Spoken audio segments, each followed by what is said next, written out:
Welcome, everybody to Legends Talk, man, where we dive into the lives of the ballers who've carved their names into history. Today, we got a real game changer in the building, none other than Russ Smith. Yeah, that Russ Smith. You know what I'm saying? But yeah, man, from tearing up the courts down in Louisville to making power moves in the business world, Russ is the epitome of a hoop legend turned entrepreneur. So let's kick back, go grab your refreshment, and unravel the epic journey of the man himself, Russ Smith, both on and off the court. Legends talk. We here.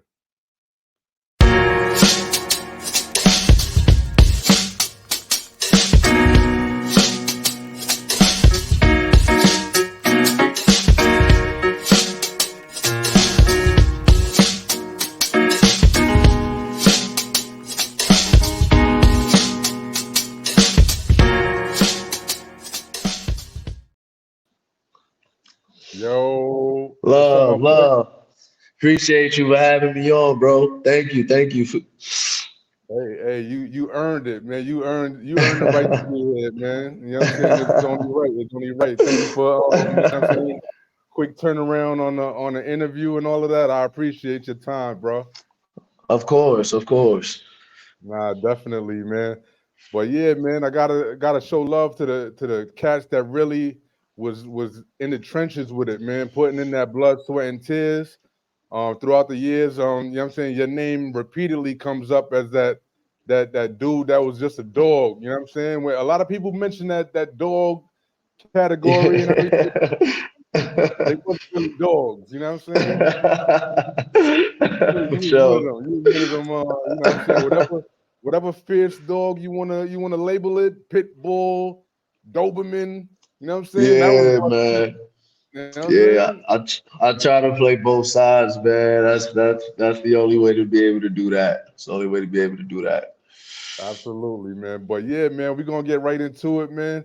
And yeah, man, for those people that are out there that may be unfamiliar or just been, been under a rock all these years, you know what I'm saying? Tell the people where you're originally from and how did Right. you get into this basketball game? How did you get introduced to the game that we all love, man?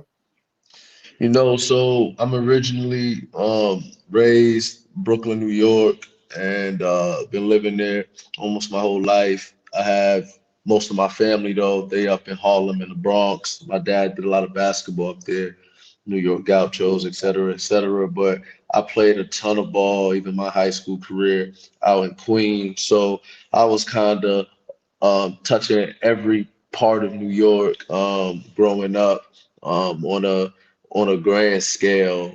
Always outside, always hooping, riding bikes to parks, scooters to parks, hopping turnstiles to parks. Wherever there was hoop, whatever there was smoke at, I was probably there. And I got into the game. My dad was a big connoisseur of the game. Ran the Saturday and Sunday program at Gauchos for over 30 years. So he's got a lot of people under his belt. And then just being around hoop my whole life, just kind of made me take it all in and just hone in on my skills. Definitely, man. Salute to your dad, man. You know what I'm saying? Definitely a pioneer in this game for Yeah. a lot of the youth. So Hmm. definitely salute to him. Even up till your jersey retirement that I peeped. He was Right. there, you know what I'm saying, front and center, Mhm. and even got a few minutes on the microphone, man. And they seem like Of they love him course. as much as they love you. Nah, of course. Everybody love Big Russ, man. And then for those that know, they know how instrumental. Obviously Mom Dukes was always making sure the grades was tight and taking me to games, making sure the schedule was moving. But for the most part, as far as like basketball go, everybody knows how instrumental Big Russ is to the not only to the community, and not only in the basketball world, but to me, where we're working out 5 a.m.s, 5:30 a.m.s. We're doing 3, 4, 5 a days. And a lot of times, if I had any friends, the main goal was to, all right, if you're gonna hang out with your friends, then you gotta meet me, at the park at 6:30 in the morning. Like, can you can you handle that responsibility the next day? Or you gotta make sure you playing basketball against some games, and what are your friends doing? And that was the big thing growing up. And I think now I got little brothers, so it's different. So now he knows the how it goes. He knows that fun part of childhood is necessary to be able to enjoy the game you love, but also that discipline, that responsibility. That's more important than anything. Absolutely, man. Now you mentioned those 4, 5, 6 a days, and Yeah, that builds character, man. A lot of people, they don't know about leaving the house in the morning, 8 in the morning, no, coming back 12 midnight, and not at all, getting not at in all, getting. not at all. And even having friends, bro, that just that like that's locked in with you. That's I go to my homie house and we balling from 9, 10, and then we black, so it's I'm around food stamps and EBT cards, so we'll take the little EBT card, we'll go to the store, we'll grab whatever we can grab, load up, and then we'll go back out 12:30, 1 in the morning. We hoop until 4 or 5 in the morning, and I'm running on 1 hour, 2 hours of sleep. I gotta get to the stairs over by 55th, or I gotta get to Coney Island. And this is age 13, age 12, age 11. So yeah, I was this is real. They created a monster, you know what I'm saying? For But sure. but yeah, man, and what age you said? So what age did you actually start playing ball? Now we started as early as I can hold one. So maybe 2, 3 years old. Well, As early as it could get. That's probably when I started. And right. the pops had me together since then. Now, were you one of those like child prodigies that was third ranked second grader in the country? Or? Nah, I didn't know what that was until my senior year in college. That's one of the reasons I came back to school. But I was God, I was underranked probably my whole entire life. I was always skinny, always undersized, playing off of the ball. My dad was a defensive player, and the guy that used to work me out, Eric Harris, was a major defensive player. So besides always learning how to play defense first, my dad always wanted me to make sure I was able to score the ball because that wasn't his cup of tea, so to speak. So everything that I did was predicated on putting the ball in the basket.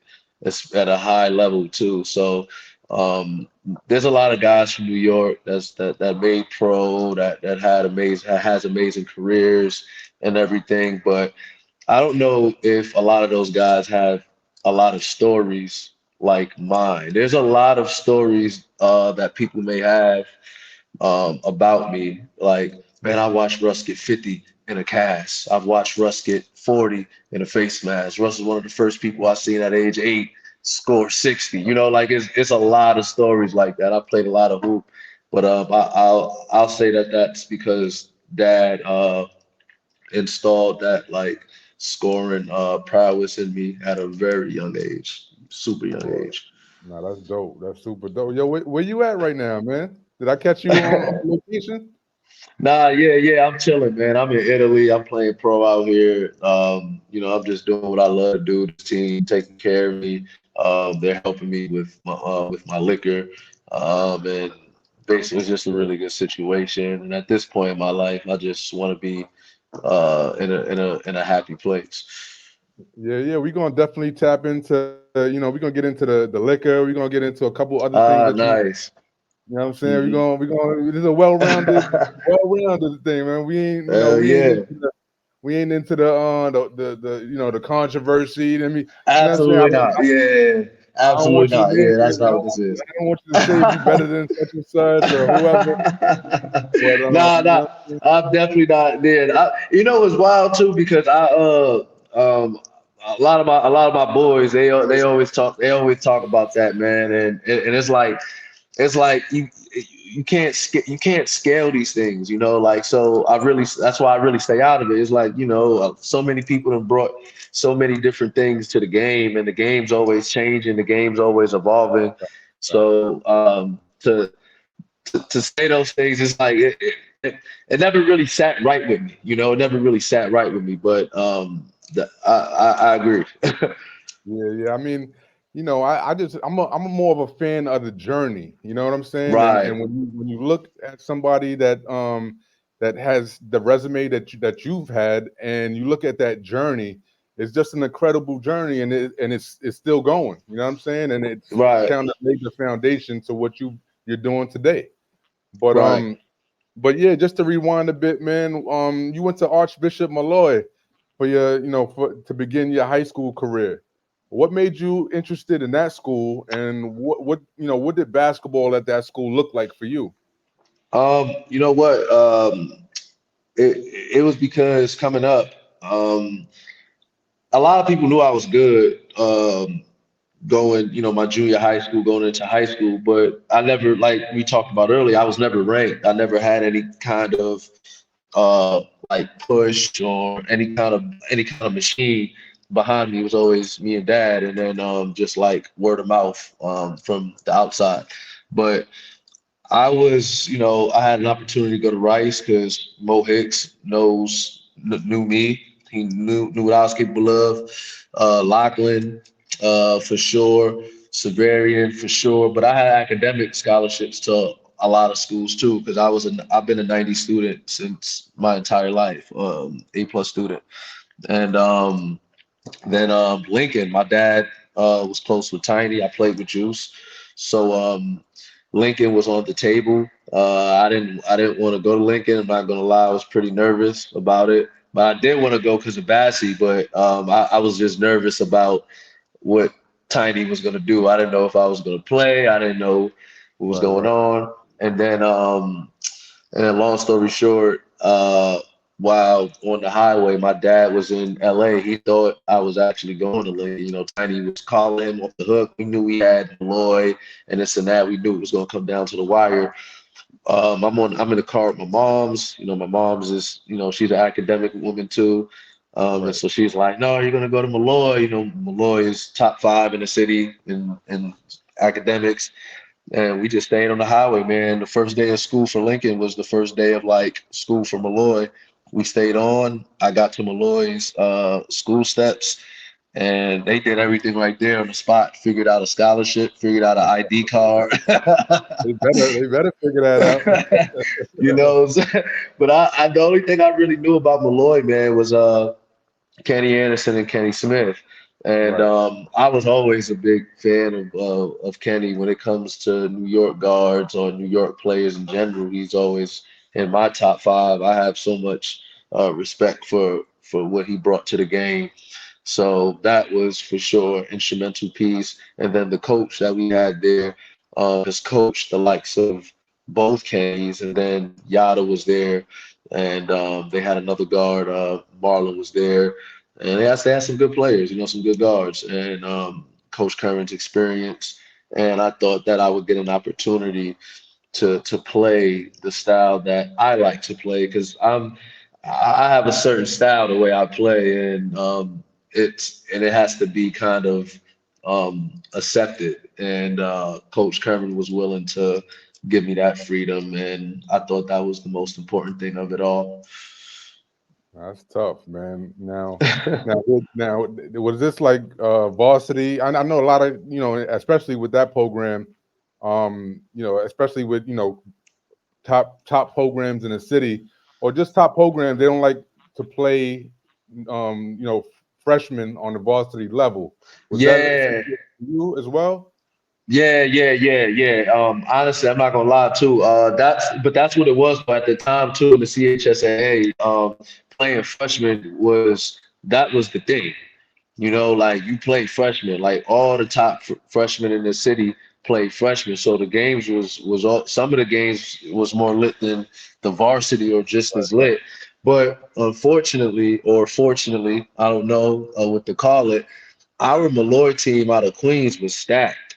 We had a good freshman team. So there wasn't going to be enough minutes for everybody that was there. So I decided to play JV my first year, and it was dope. But playing JV kind of threw me kind of put me in the dark because while the varsity is rocking and all the freshmen are rocking, I'm kind of just in the cut somewhere doing Right. damage on the JV level. But that was cool too.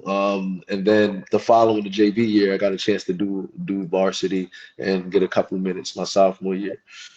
Right, right. So now, you know, in terms of college recruiting, did that ever come to, how did that matriculate into what you were doing at Malloy? Did you get any offers? Did you at that time it was like college letters and stuff like that. But you Yeah, all my friends for real did because I was with, the Chos. I hooped with Team Odom.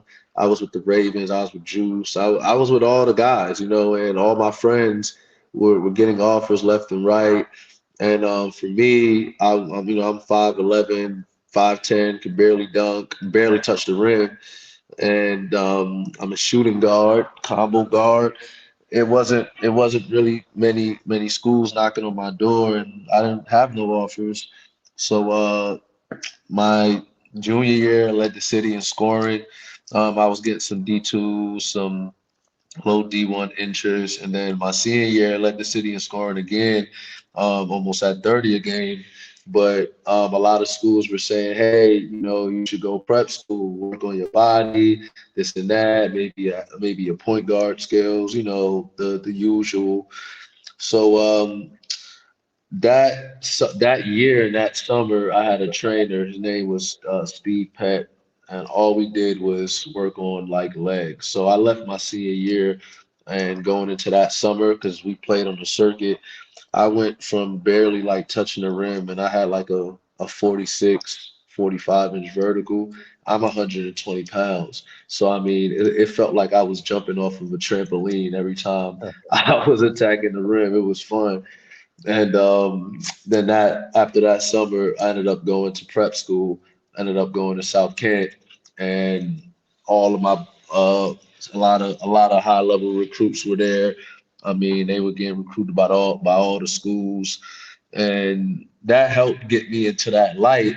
But it's interesting because all these schools was like, I've always heard your name, but we've never got a chance to watch you play. Like, you come to New York, you're gonna go to a Lachlan game. Wow, you got Javon, Deron Lamb over there, and then a bunch of others. You can fill in the blanks. Then you go to Christ the King. You come to New York, you got Irv, Bird, Sean Johnson, whatever.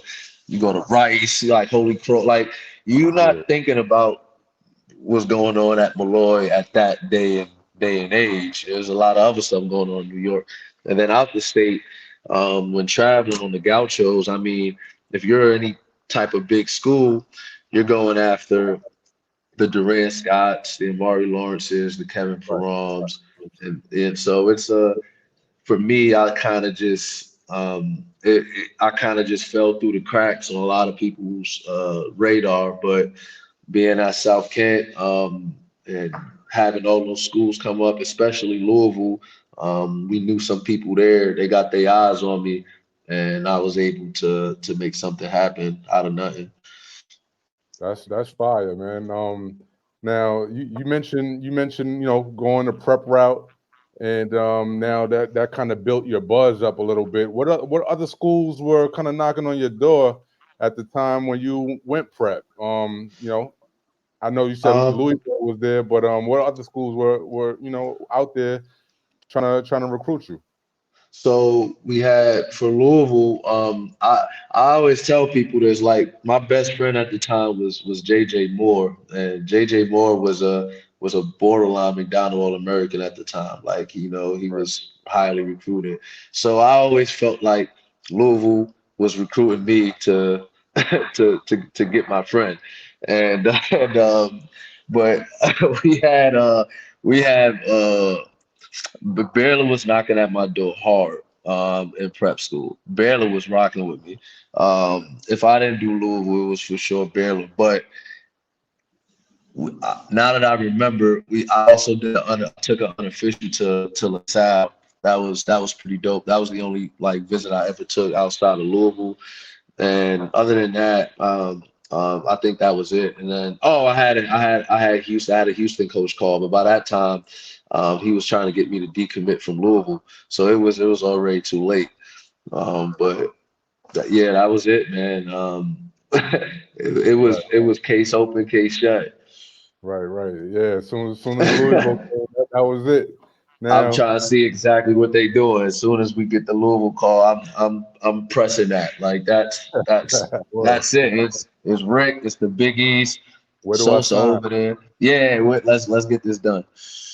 No, that's a fact. That's a fact. Now everybody sees how it played out for you over at Louisville, right? Now, the time that you spent out there, how did that time at Louisville kind of influence your personal and professional growth as a player and as an individual? Man, like coming from New York, bro. New Yorkers, man. Like we just we could be loud, we could be reckless, we could be funny, Right, you got we could be whoever you want to be, charismatic. Yeah, we could be whoever you want to be. Uh, when I got to Kentucky, man, and I got to Louisville, and it changed me because when I started to play and I started being around coach, like I just realized how serious he takes the game and how right, serious that fan base they take the game. And and then I started playing and stuff was just moving so fast that I kind of just really locked in. It almost didn't feel real that I was playing at such a big stage coming from nothing, but also contributing on a mass level. Like you don't really get to talk to too many, two-time consensus All-Americans in school like this, but so many of them. And that was just my last 2 years. My sophomore year, we went to a Final Four, and I led that team in scoring. So just being in school for that period of time, that stretch with coach, it gave me a totally different like view or vibe just on basketball itself because I didn't come to Louisville to make the NBA. I came because that's the best school I had, and I was just trying to make right. something happen. School And for free. School for free was the goal, right? school for free is the goal, but then you parlay the school for free into a Division One, into the Big East, into a Hall of Fame coach, into a Final Four, into a chip, into all this stuff. And it's like, yo, stuff just keep happening and just happening. Um, we wasn't prepared, myself and my dad, even for the NBA. Those conversations never even came up. Just because we know how the business works on that, the who you knows, the Right, setup. right, I was talking to a friend of mine another time, and we talked about like Kyrie Irving and how I played against him in Portchester, and we were both young, we were 17 or 16, whatever. But he was like, "Yo, how that game?" He's asking me how that game. I'm like, we were playing two different games. Like we both probably had a good game, but on one hand, I'm trying to get my first school and figure out what I'm doing, and on another hand, he's preparing to be a pro. right. So yeah, and that's what I think was the caveat in being at Louisville. I had to quickly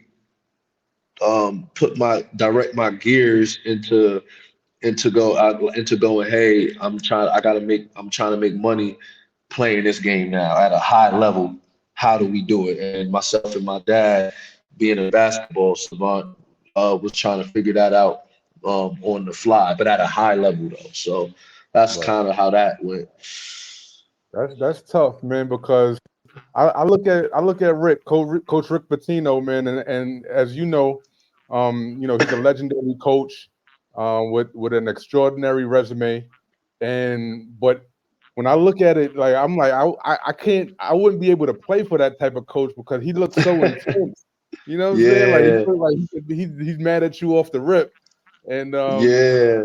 you know what I'm saying? But I just wanted to point that out real quick, man, because that's no easy task to play for Rick Pitino, man, and you did it. But when did it start getting real to you, man? In terms of yo, this could possibly turn into something. You know what I'm saying? When did it start getting real? While you were at Louisville, I know you had some, you guys won the chip, and there was some, some issues with that we'll probably tap into a Oh little bit later. yeah, But yeah. when did it start getting like real for you? Um, so I'll start out with my freshman year. When it came in, when I came in, nobody knew who I was. I came in hurt, tore my knee, tore my meniscus, whatever. Then I played a little bit more, broke my foot. So I was hurt the whole first, like my freshman year. I was miserable in practice, turning the ball over, getting yelled at. I'm wasting a scholarship, and at a big school, that's a big deal. So you're wasting a scholarship, and we're not that good my freshman year. So I'm miserable, right? But I don't want to leave because it's gonna feel like I failed. I didn't want to feel like that I failed. I didn't want people back home to go, oh, Russ went to Louisville, he transferred. Like I didn't want that. So I was like, you know what, I'll just hold up a scholarship if I have to, and I'll figure it out, life out after. But I'm staying. Then my sophomore year came, 7 guys got hurt. 7, 8 guys got hurt. Like 5 of them was in like directly in my position, and the other two were just like swingmen. So when that kind of happened, like I'm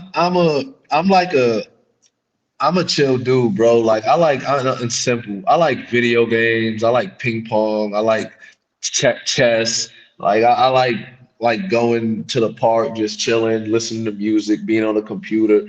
So while I'm just out having a good time being a student, being a college student.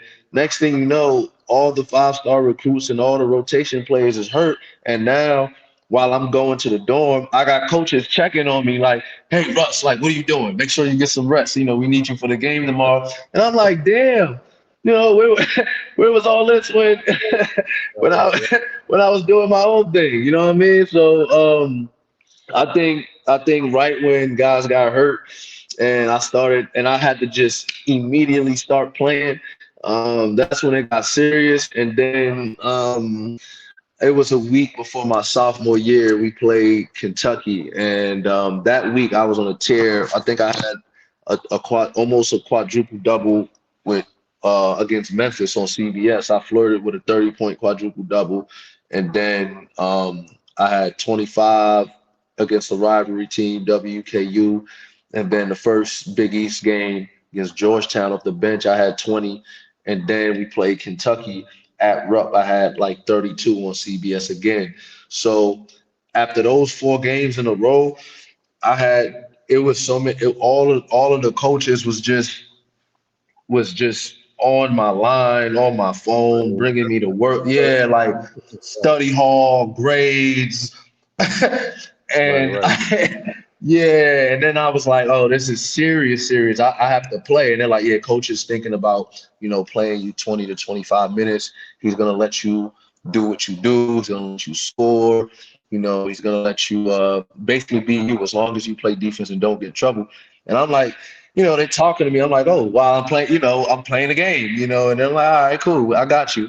And I think I just always had like a nonchalant approach to it all, and it Right. made it playing under Rick that much easier because Rick never really stressed me out. Like, trust me, I recognize how crazy he was, but I just always felt like I could be doing something more fun. So when I was playing basketball under him, it made it so much easier because he allowed me to be me. Right, right. Now that Kentucky game that you mentioned, is that when you threw it on Julius Randle? Nah, that was 2 years later. That came with a little more experience, man. Right, right, right. Oh yeah, just throwing that out there real quick. Just throwing that out there. But Nah, bro, they was punching my shit, man, punching my shit all first half. I was like, yo, next time I drive down this joint, it's whoever's there is going in the rim. So hey man, it's sad to say, man, it had to be somebody, man.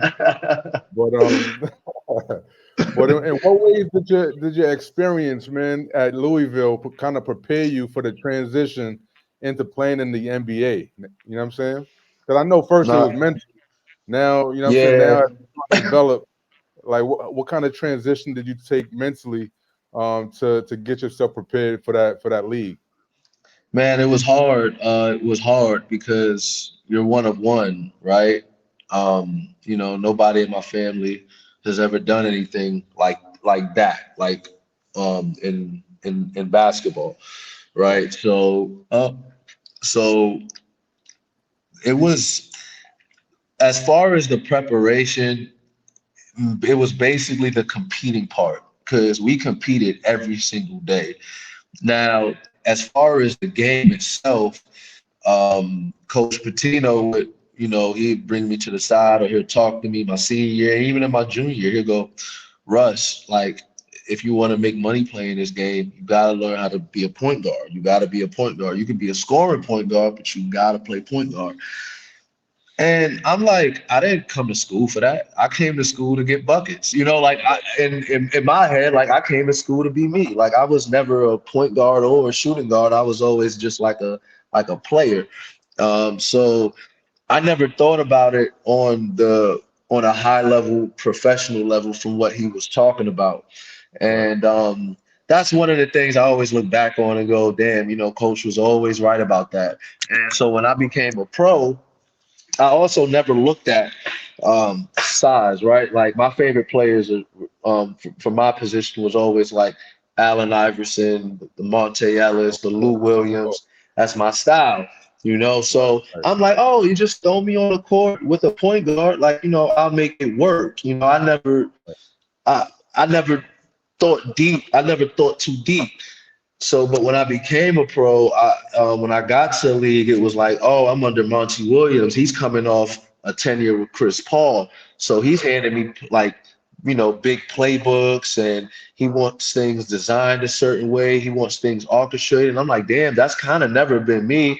So I'm trying to learn on the fly. And that was tough. And, safe to say, I couldn't do that at that level at that time. Then I go to Memphis. Memphis got Mike Conley, and Mike Conley is 8-to-1 assist turnover ratio. Right. He knows where Zebo likes the ball, Gasol likes the ball. He knows where this person likes to shoot it. And I'm like, damn, like I've never thought about it that deep. I've always been like, hey, give me the ball. We're gonna ISO run a pick and roll. Yeah, we're gonna just play some ball.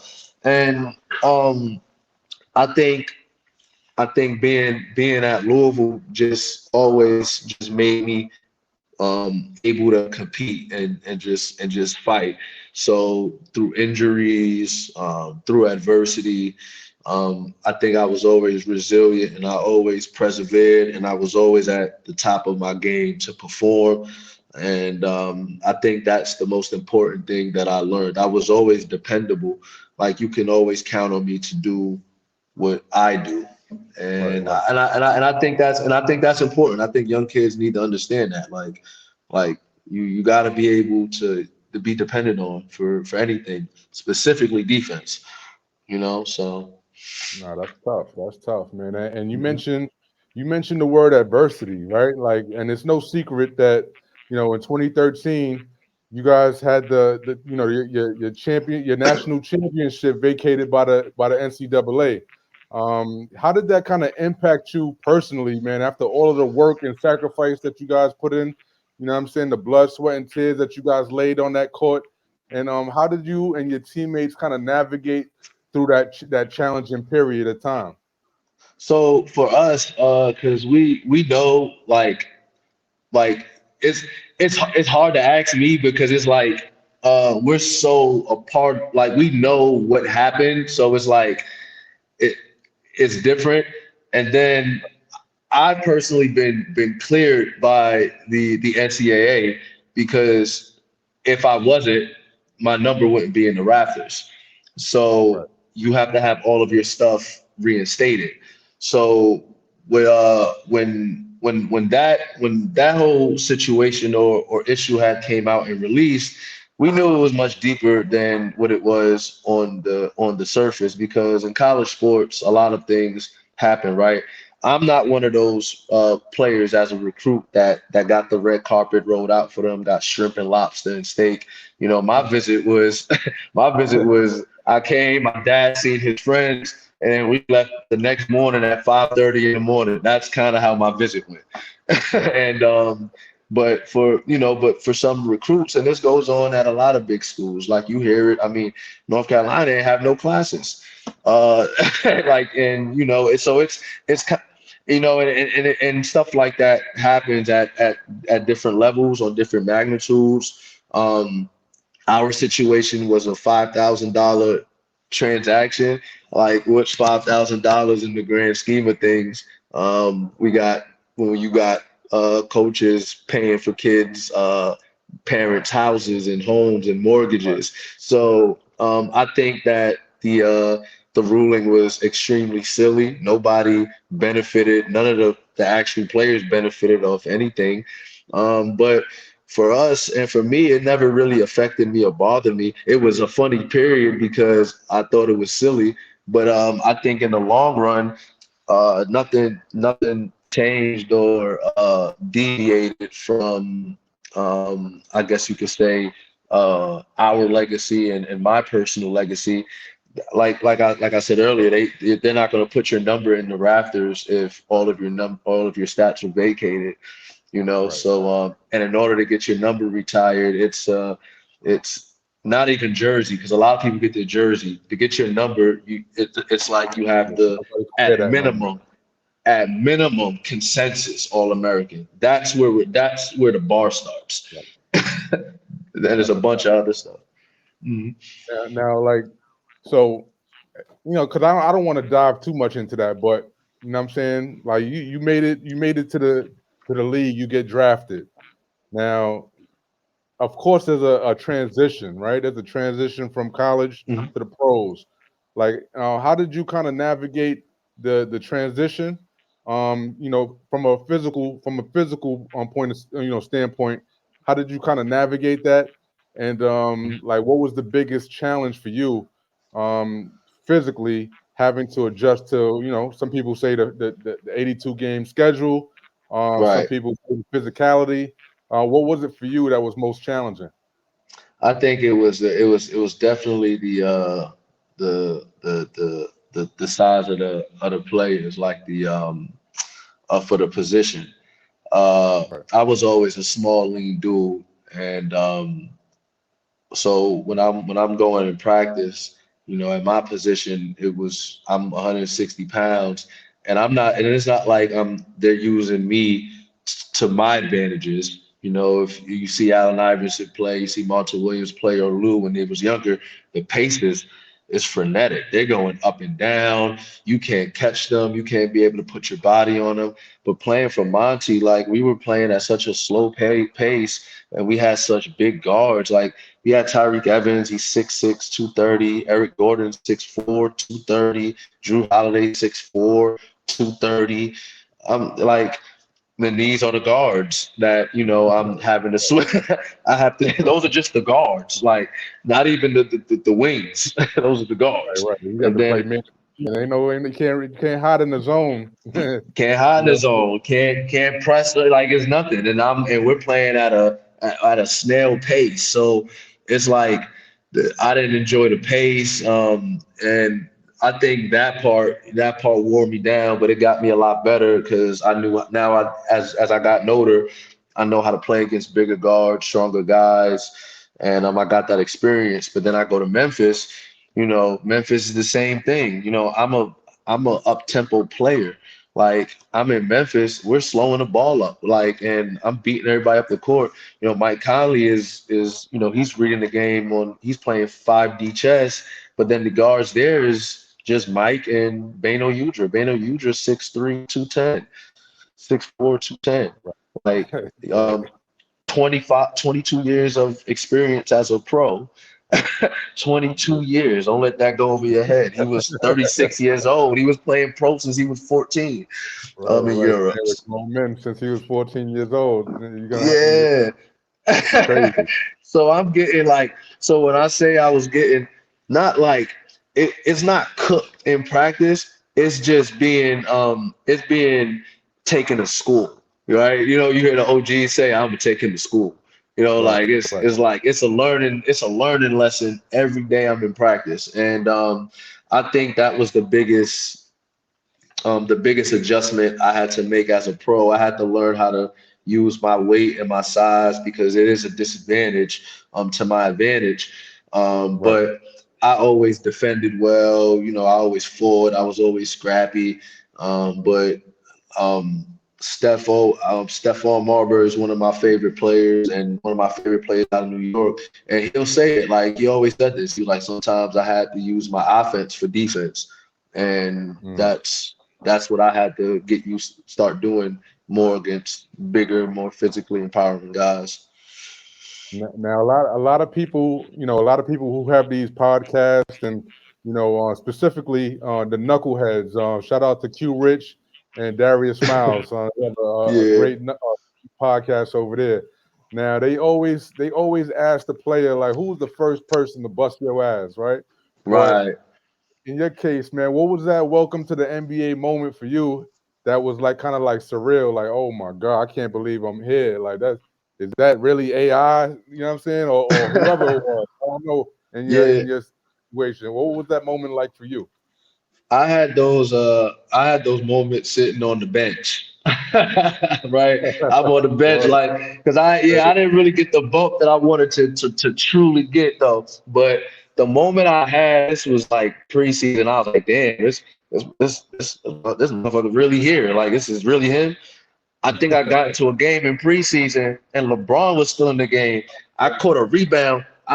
I caught the rebound and my man ran down court. I outletted it. And this is you're talking about LeBron just left the Heat LeBron. And when I threw the outlet, he ran like a cornerback and jumped in the air, grabbed the shit with one hand. I'm like, damn, I just got in the game too, so it don't look good. And then he pushed it, made a play, something happened. They missed. Then right the next play, fast forward, I grab it again. I chase a ball down from the corner, and I I try to outlet it or throw it full court again.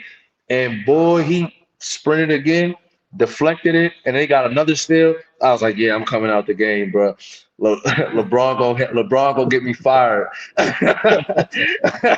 You were looking to see, looking to see who at the board table, like, oh yeah, that's me. Yeah, LeBron gonna get me fired, bro. I can't be in the game with LeBron in the game right now at this point. But that was pretty dope.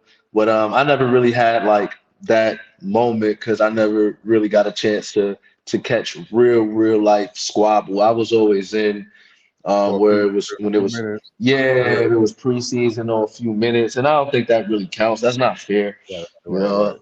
Yeah, you can't throw me in there for 2 minutes and say they cooked me, Yeah, because that's not fair, bro. I wouldn't do that. I wouldn't do that to my worst enemy, bro. I wouldn't do right, right. Now, I that. mean, I mean, from the perspective of a dude that's from the city. You know what I'm saying? It's just it's monumentous, man. Even getting to that level. You know what I'm saying? Yeah, Whether you playing 35 minutes or you playing 5 seconds. You know what I'm saying? At the end of the game, right, right. you made it to the league, and you got a chance to wear that jersey with your name on the back. You know what I'm saying? And I'm sure Nah, that for sure means a lot, bro.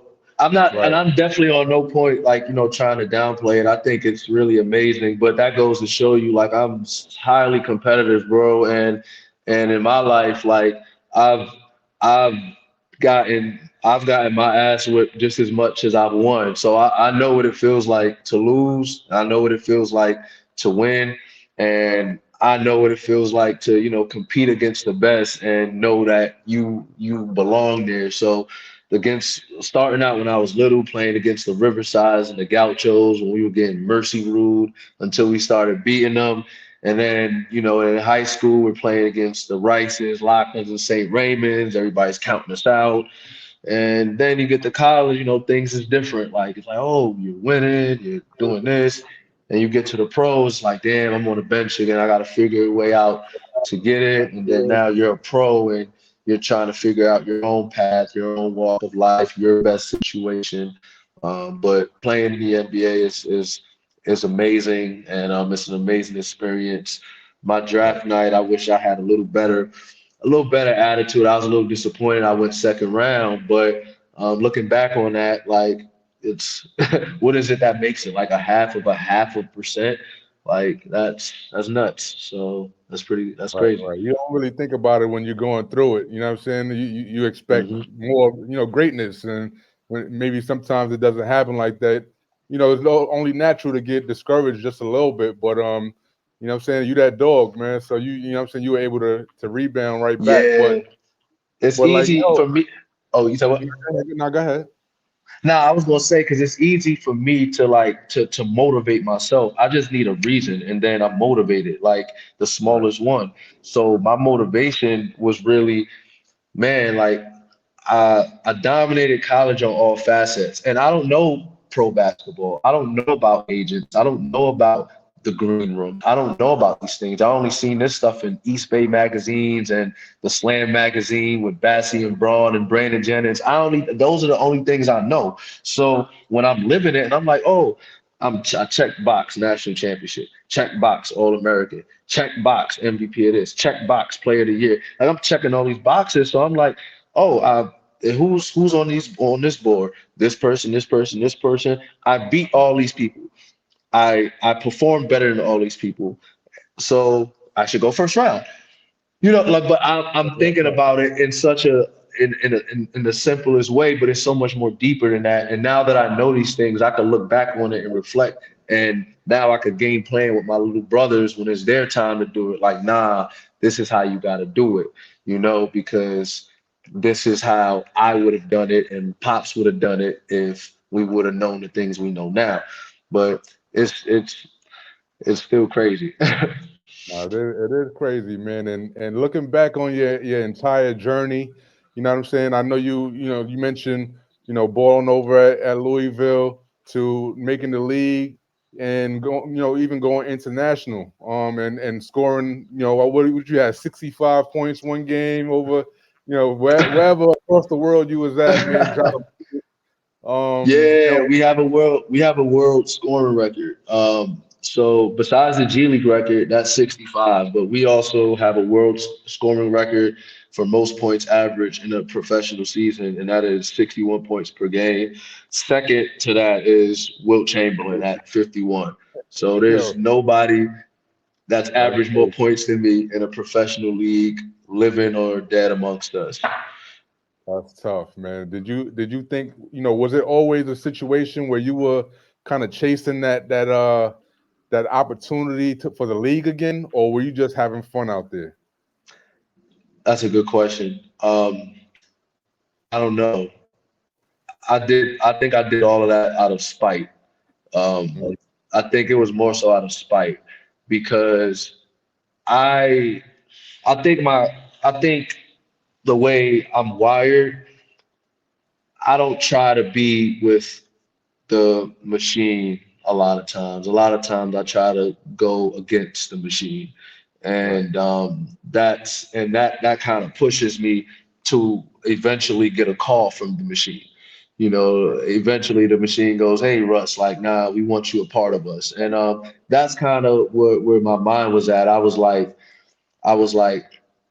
I'm gonna do this for me first. Because if you don't do it for you first, if you're not happy with yourself, if you can't live in your own skin, and if you can't look back on your own career and smile and go, damn, I was giving out work every single level. I was doing it my way every single level. I tried to do it another way and it didn't work.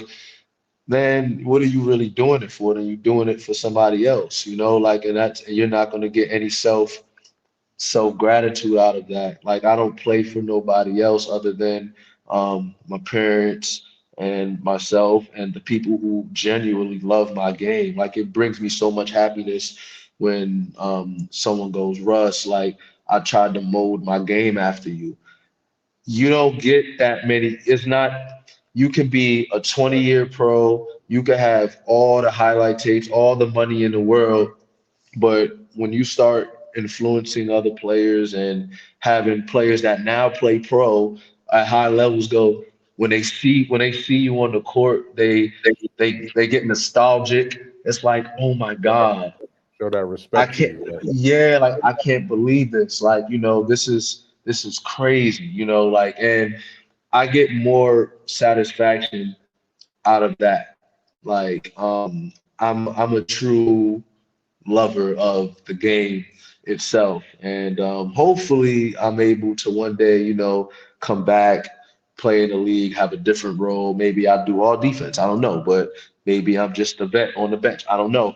But as of right now, I still feel like I have a lot of basketball left that I want to play a lot of minutes and run to the wheels break. right, right. You got to, man. Hey, you gotta get. Yeah, You gotta. You gotta go to the wheels fall off, man. But right. for the sake of time, and I definitely want to turn over to your entrepreneurial ventures, Uh, right? And like what inspired you to venture into the spirits industry with the creation of Mr. and Mrs. Bourbon Company, your spirits company. Appreciate that, Kyle. Honestly, man, coming out of New York, it's a big entertainment place of business, right? Especially nightlife. So there's always clubs, fashion, always something going on. But also there's you have tequilas, you have vodkas like Ciroc, you have cognac such as Hennessy's. Right now you have your Douces because of Jay-Z. You have your crowns. So the New York part, always that whole aspect, even coupled with the music. So that whole lifestyle and aspect always like intrigued me, even after basketball, even if I didn't become a professional athlete. I can see myself in those spaces. I'm a social person. I like to go out. But when I got to Kentucky, 98% of the world's bourbon and whiskey is made in Kentucky. Did not know that going in. So after my career at school, I got a chance to meet all of the players in the game. And these aren't your normal players. These aren't people that don't make decisions. These aren't the people that clock in. These are the people that stay home. These are the people that uh that started the companies, that founded them, and we're hanging out. We're at social gatherings, we're playing golf, we're at the bar. Like I said, like I have friends from all walks of life, and You in the room that you needed to be in. yeah, I'm in those rooms, and I don't feel any way to say it, and there's no other way to say it. I'm in those rooms, and these guys are showing off. Man, this is a 3,000 bottle of this. This is a 2,000, a 12,000 bottle of this, and this is what this goes for. This is our margins on this. This is our stuff on that. And I'm like, then I start. I go home. I go home. I'm like, what does Jay-Z do? What does Diddy really do? Because those are black guys that are in the liquor industry that ring my bell. Right, right. So I know what Diddy does. Now I know what Diddy does. Now I know what Jay-Z does, and it's two totally different things. Um, and when I started getting interested, I asked one of my close friends. He's invested in a bunch of bourbon whiskey industries. He's loaded millions and millions of dollars, and I was like, "Yo, I want to do what you did, or I want to do what this person did. Like, how do I start?" Gave me a blueprint. Like, Mm. you're gonna have to do that, you're gonna have to do that, you're gonna have to do that. It was just three or four things, not much. I knocked those out. And then after I knocked those out, he sent me to another contact. And from that contact, that's when the bar got lifted. Then I had to start getting licensed. I had to start getting government approval. I had to start getting certain paperwork and a whole bunch of things. But I was in China too playing. I was playing also, but I was Right, hurt. right. Uh, Playing, yeah, yeah, yeah, you playing time. It's I'm crazy. playing. Yeah. So while I'm playing, but I'm also getting hurt at the same time. So I missed maybe 3 years of my prime because of my shoulders. So while I'm out 6 months at a time, I'm knocking this out. While I'm in China, I'm emailing, I'm doing all my stuff, I'm knocking it out. So I had all the time in the world to do it. And by the time it was all said and done, after being in the industry 3 or 4 years networking, another 2 years getting paperwork and stuff off the ground, Now it's like, all right, I gotta finally be able to put the actual liquor in the bottle, and I gotta figure out that side. So I did all the foundation work. Now I gotta figure out the business side, like retail, distribution, supply chain, dry goods, margin. Do I want investors, debt, turnover? And once I learned the intricacies of that, supply and demand. I know it sounds crazy, but supply and demand, like how do I want my consumers to perceive my brand? How much money do I want them to spend on my brand? Who do I make it accessible to first? All of that came into Yeah, play, but you gotta dive into it. Yeah, you got dive to. right in. It's like basketball all over again. And if you don't know your competitors, or if you don't know the pioneers, if you don't know your business, then you can miss a step. And I've made some mistakes, but I think I've learned a great deal. And we're in an extremely lucrative and power position right now. No, that's tough, man. That's for a young, a young black man to be in that business. That's incredible, man. Somebody that came from the same walks of life that a lot of young black men come from in the city. And so, with you actively, still being actively playing professionally overseas, how do you balance the roles as a professional basketball player and as an entrepreneur, and have these two aspects of your life kind of influenced each other in any way? Man, I like we spoke about this earlier in the in the show. It takes a level of responsibility and discipline. Like there are nights where I want to go out when I'm overseas, but I have a business meeting. I have my weeklies. I have intros I got to do, and you just can't, And it's like it's sacrifices. There are times where I have practice and or I know I had a tough shooting night, and it's like, damn, maybe I should hold off on this meeting, and we can kind of move the call to another day or time. But I have a really good intimate team. I don't have a big group. I don't work with a big group, but the intimate team I have is my lady. We've been together since college.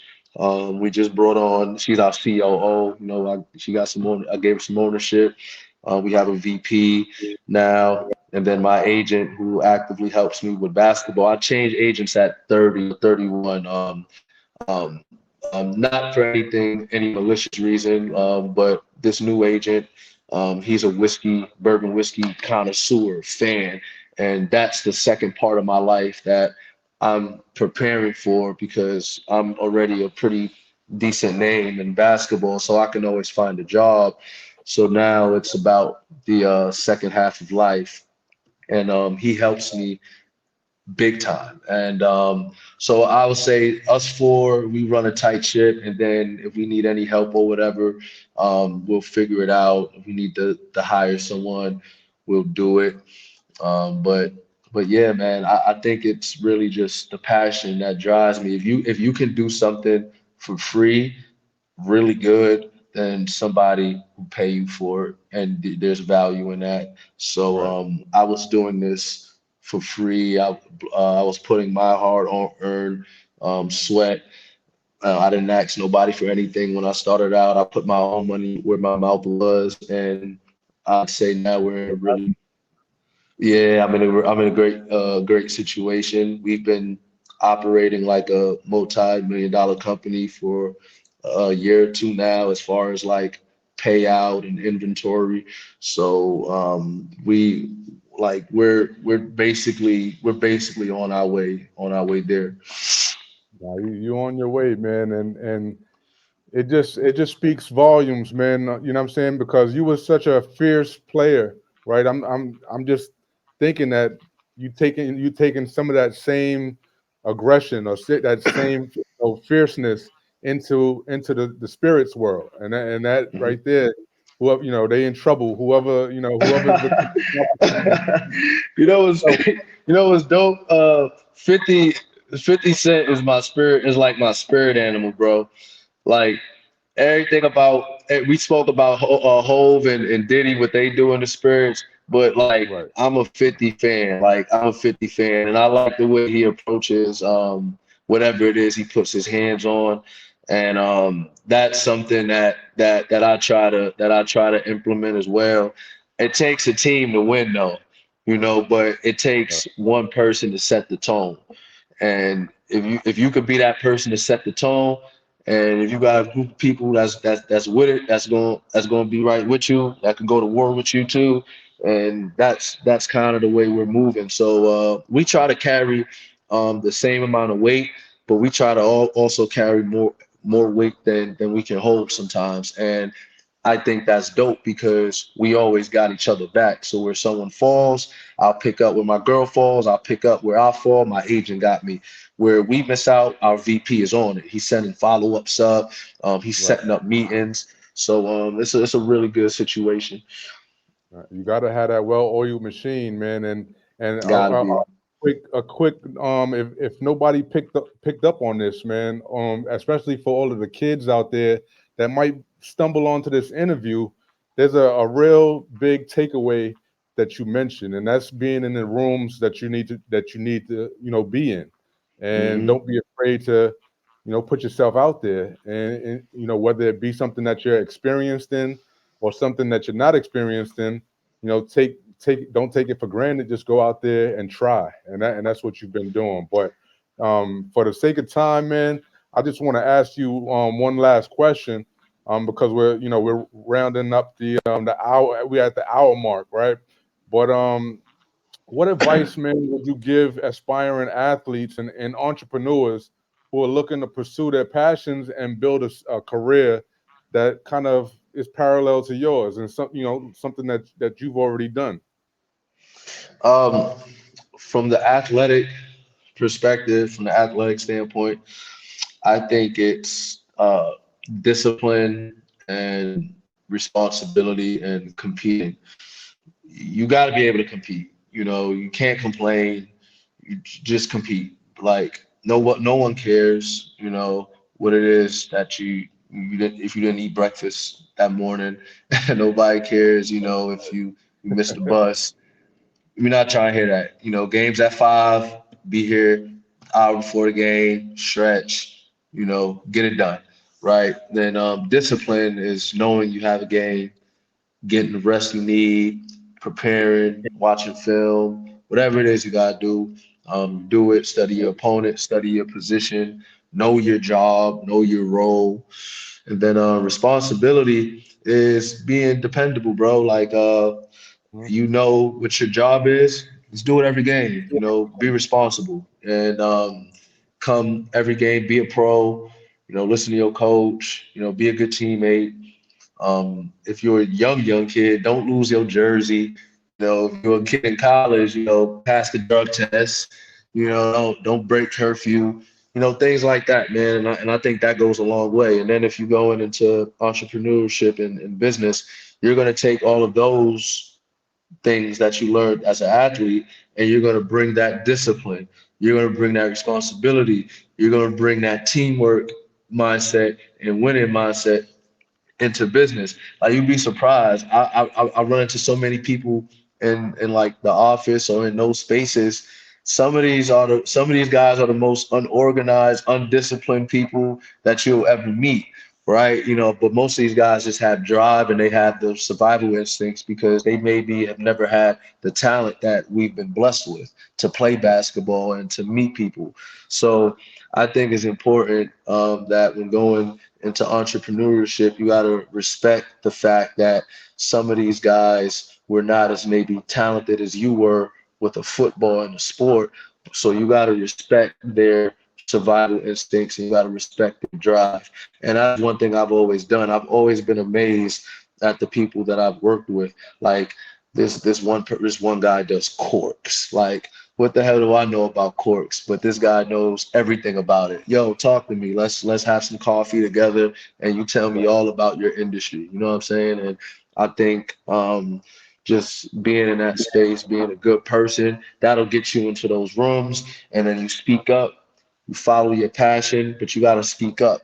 I told a good friend of mine, I go, hey, bro, I can't hang out with you. You know, I can't be around you in these rooms a lot if you're not teaching me the ways of your buddies, you know, because I'm trying to do what you guys are doing. But if I don't want to be here looking like an oddball, you know, Right, and he right, got the, yeah, you know what I mean, just the athlete guy, like, you know, and he ain't invested in nothing. Nah, let me know, show me how to do it. And he showed me how to do it. You know, if you ask somebody, if you ask people, they'll be more than willing to help.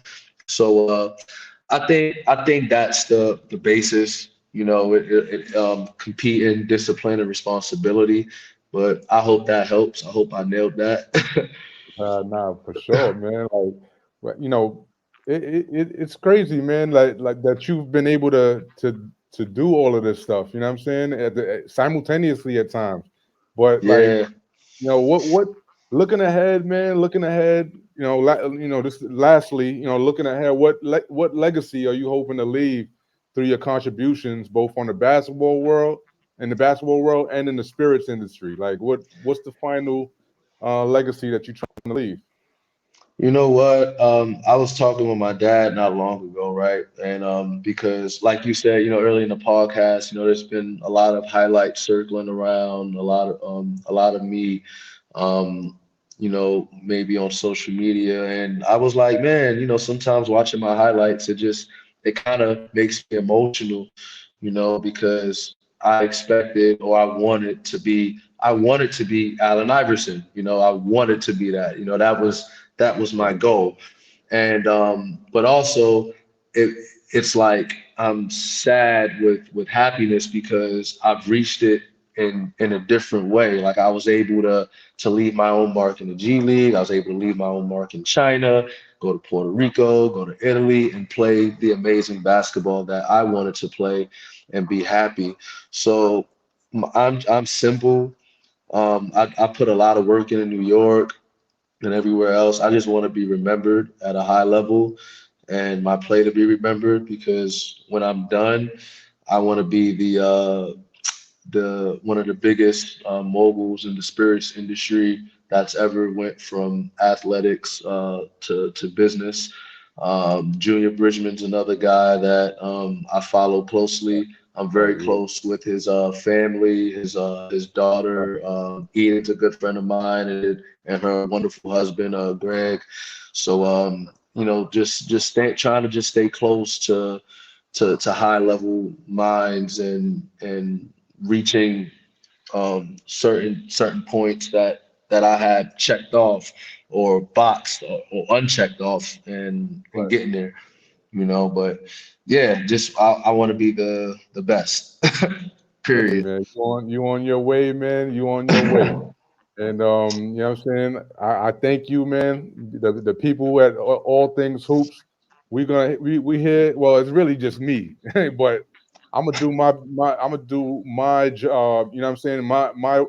Whatever I can do, so that people know who the Russ Smiths of the world, the basketball world are, and who they what kind of work they put in, and what other things they were doing as well, because it's not Word. only basketball. You know what I'm saying?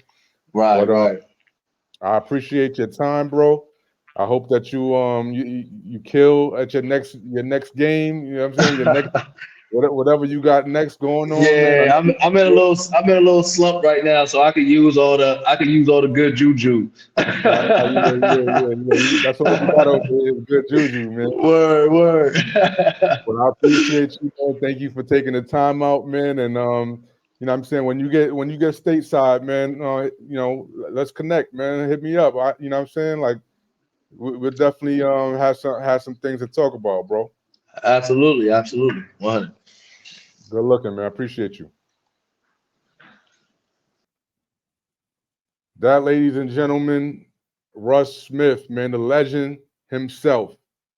There's not too many guys out there, man, that came from the trenches and made it to the heights that Russ Smith has made it to. So we definitely want to salute him. You know what I'm saying? The strong family background that he has. He got his head on straight, man. He's doing everything that he needs to do. So, you know what I'm saying? We here at All Things Hoops salute him. Everybody make sure that you tap in with his brand, Mr. and Mrs. You know what I'm saying? When you want to when you want to have a drink, a bourbon, or just whatever, man. You know what I'm saying? Make sure y'all supporting the people that really is doing the work out here, man. With that, we out of here. Next week, another edition of Legends Talk, man. We aim to bring the best legends and the guys with those inspiring stories to the platform every week. So I appreciate everybody for staying tuned and tapping in with your boy, Cal Griffin. We out of here.